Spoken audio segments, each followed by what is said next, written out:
Okay, let's begin to discuss our feature game for this week. It was Lusaka Dynamos versus Zanaco at the Nkoloma Stadium.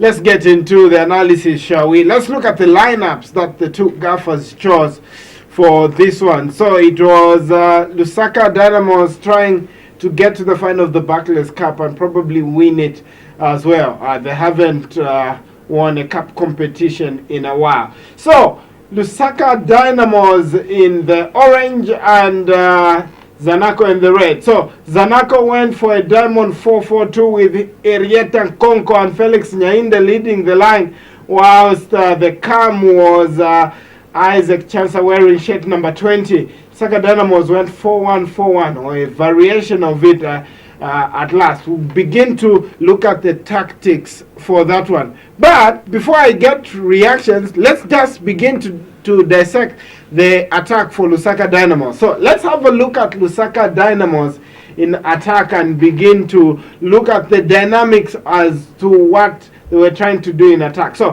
here's what was happening. So Mupeta was actually joining Fwayo Tembo up top and becoming the second man square of the striker, and we had Cletus Chamachota who'd veer into the central areas of the pitch and wide. But most importantly, that space that we're leaving on the left hand side for Ochaya to actually go up the pitch and affect the game. And he had a lot of space in this game, Ochaya.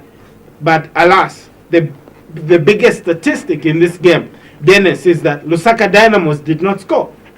Yeah, I think looking at this game, I was watching from the start. I looked at the starting lineups and I saw Mugalu was not there.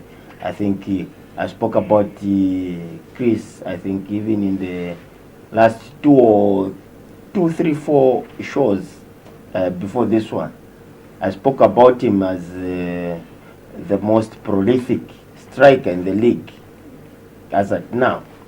I didn't see him there. I saw Mpeta. I think the last time that I saw Mpeta playing the game, I don't know, maybe I don't watch Lusaka Dynamos most of the times, but the last time that I saw Mpeta playing was at Napsa or Mchanga Rangers. I can't remember very well, but it's a very long time. And I saw him leading the line. Fwayo was doing well, and Fwayo and Cletus, they were doing well in the creative thing, their creative role. But it didn't happen because they were not scoring. Okay, fundamental question, Vespa, is that number one, Mpeta, know him as a winger. Fwayo Tembo, de facto winger.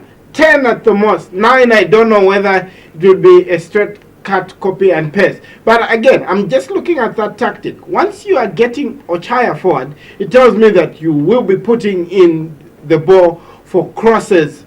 And the one who's supposed to meet those crosses ideally is number 1 Fwayo, 2 Mpeta, and the balls are seemingly eluding him.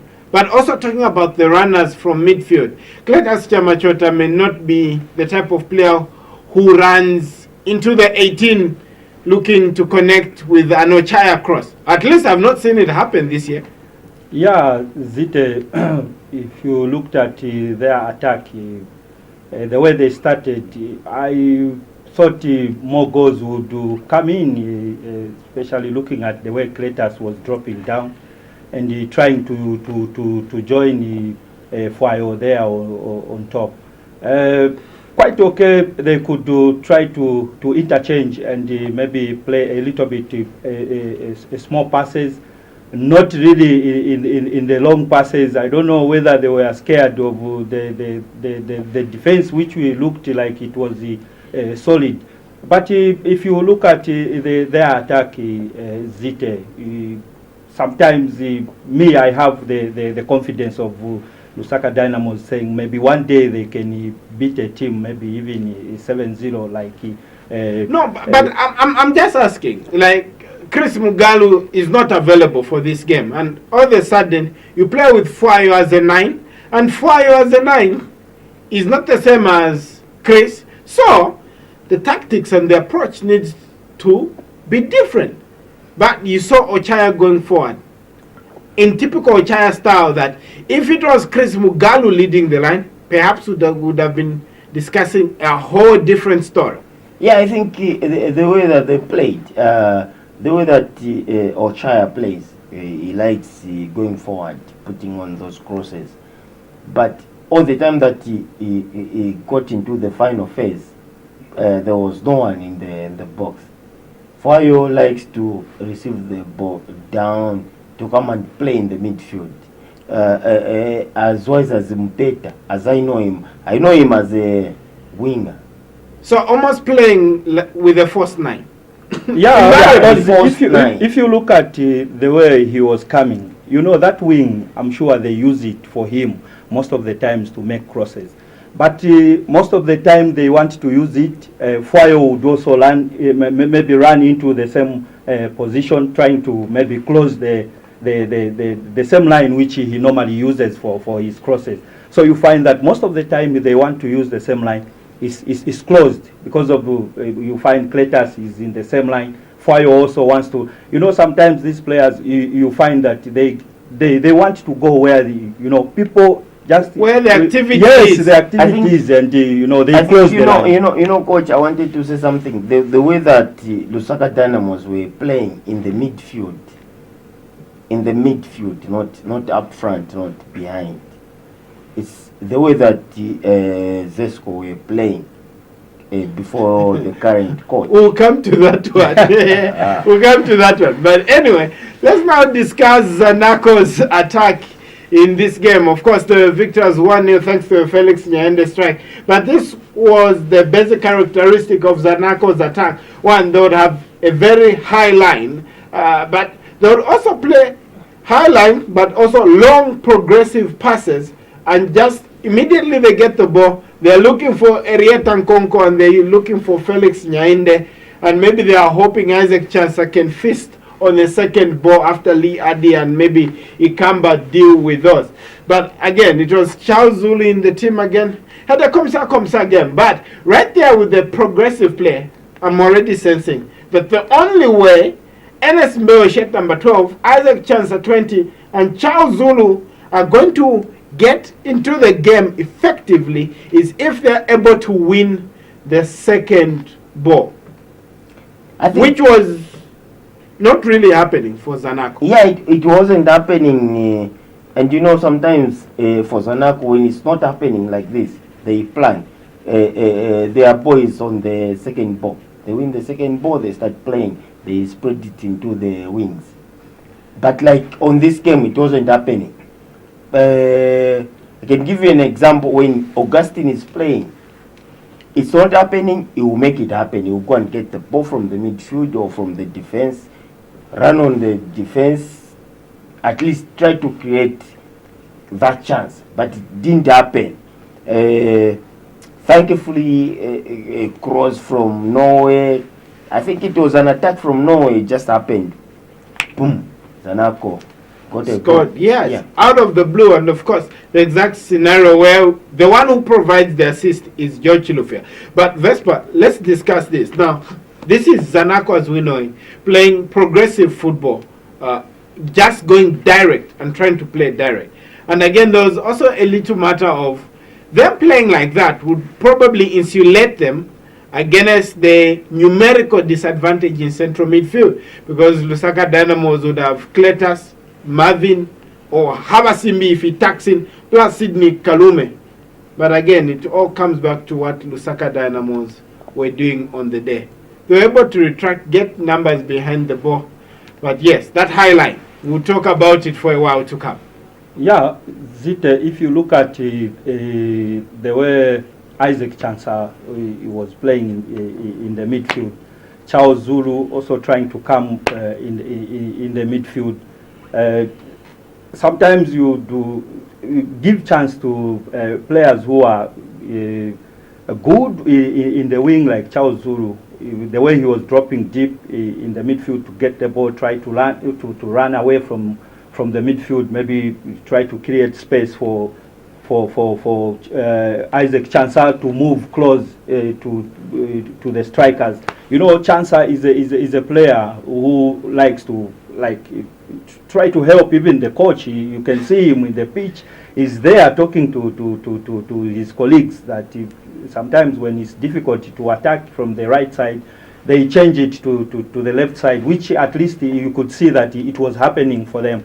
And Chansa himself, I think he did it, and if you saw, he was substituted, but which helped Zanaco. At least he had all that experience to say, if we can push and attack from the midfield, try at least to get closer to the strikers, which at least could help us to get a goal, which they really managed to get. How would you feel? It was the game that I saw Zanaco, yeah, not really hands-on, but I'm trying to think. They are flair players. Charles Zulu, Ernest Mbewe. I'm trying to think what could have been going through their mind. Looking at the way they were playing, is that they were attack with quick fire attack, break attacks, and if they would lose the ball quickly as they attacked. Do you think it suited their gameplay? No, for that game, I didn't think it didn't suit their gameplay, because I think watching Lusaka Dynamos, the way they were keeping the ball, of course in the midfield, they were just unfortunate on the finishing part. But I think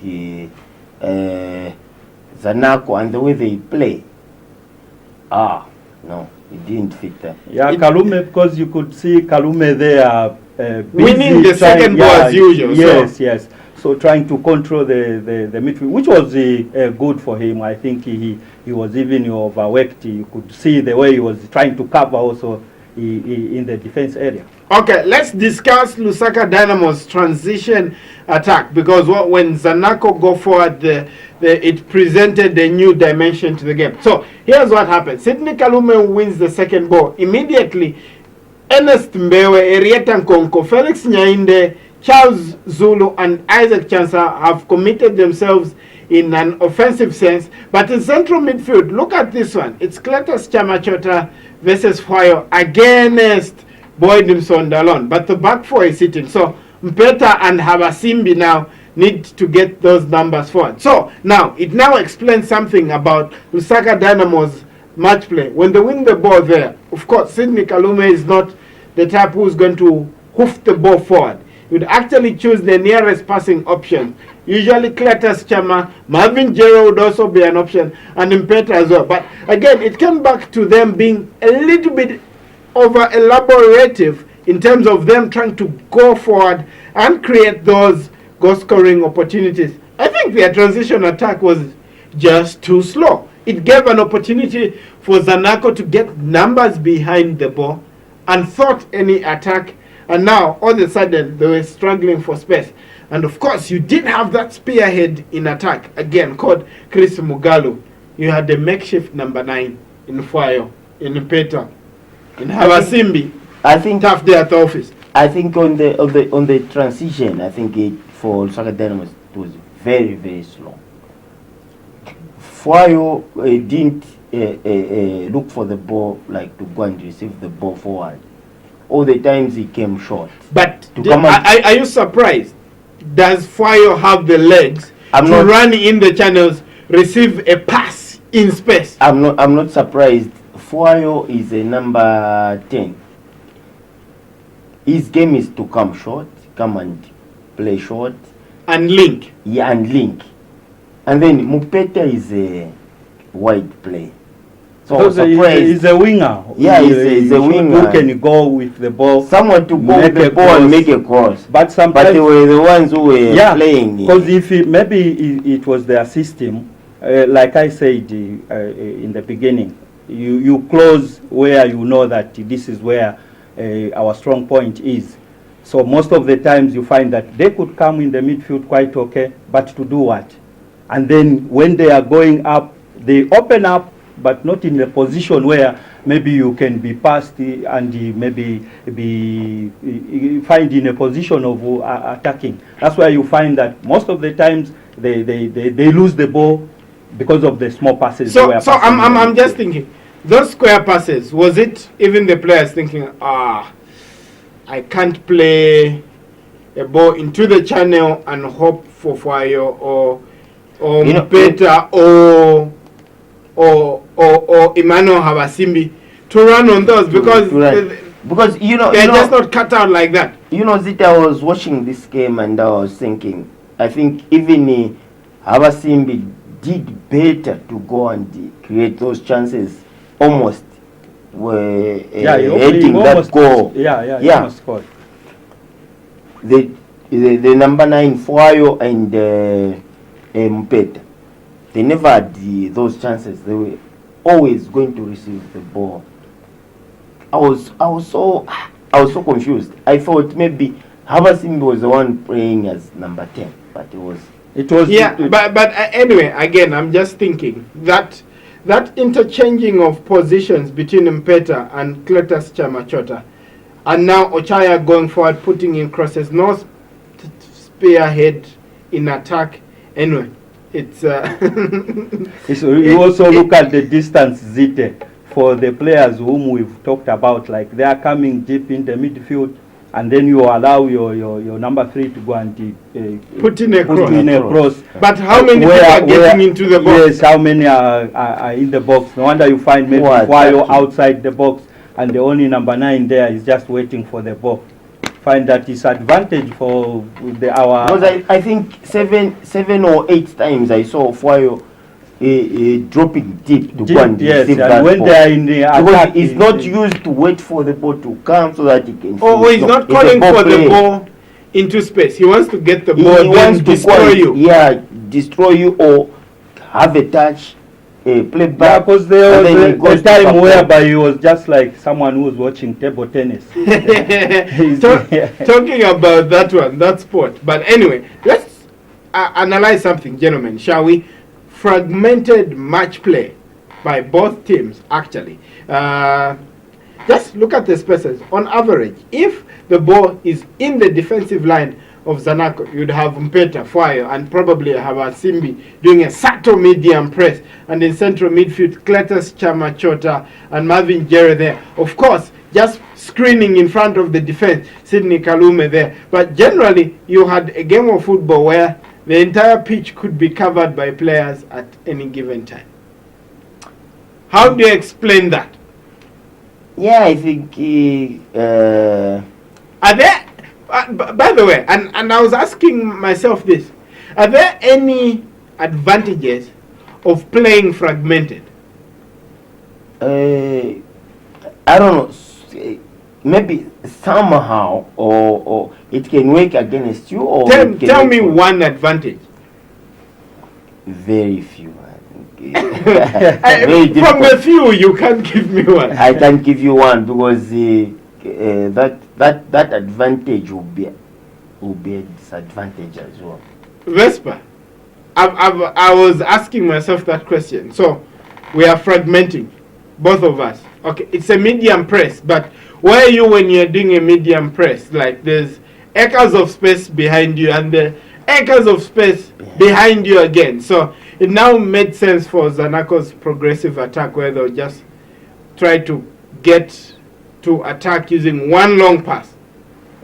Yeah, I'm sure that's where they even took advantage of Isaac Chansa, who is more experienced, and if you look at the way they were moving from the midfield with their transition going into attack, you could see that they are trying at least to gain something.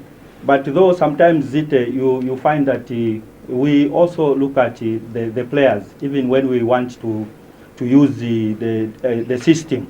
So you find it can work to other players in his system that this player whom I'm going to use here, he can maybe do this and which the other player can't do. But that's where you find that it becomes difficult even when you have changed to use the other players in the same system to say, okay, you'll be dropping here. When we attack, maybe you'll be joining slowly in the number 9. And so you find the mistakes also come in. To be continued, gentlemen. Yeah. This is homework. We need to come back and discuss this.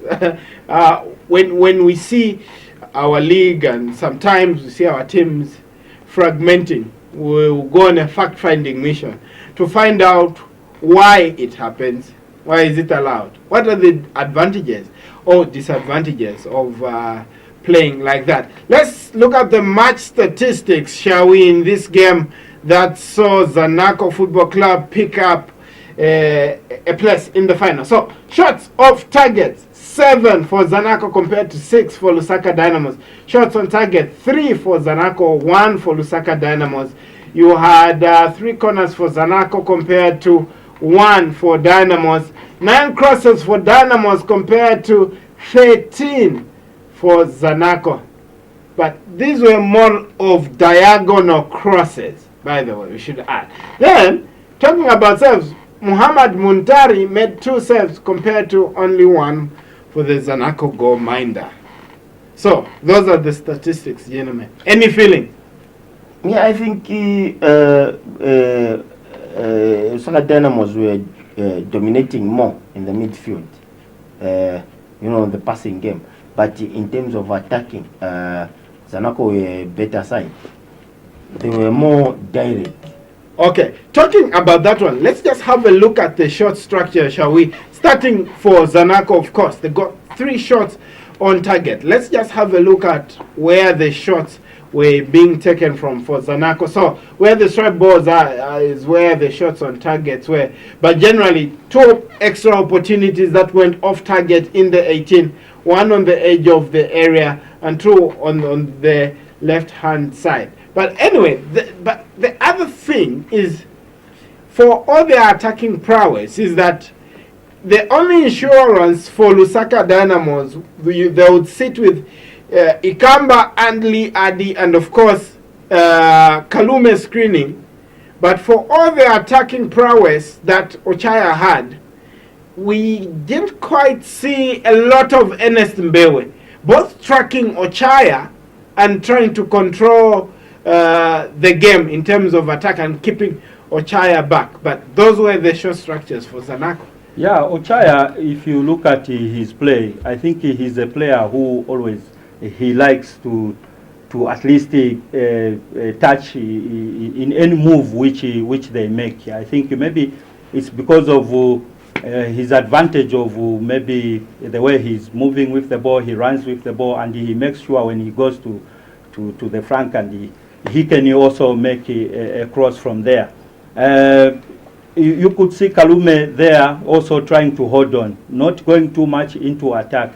Maybe it was because of Isaac Chansa, who was also trying to attack, though Lusaka Dynamos were a bit slow in attack, especially in transition.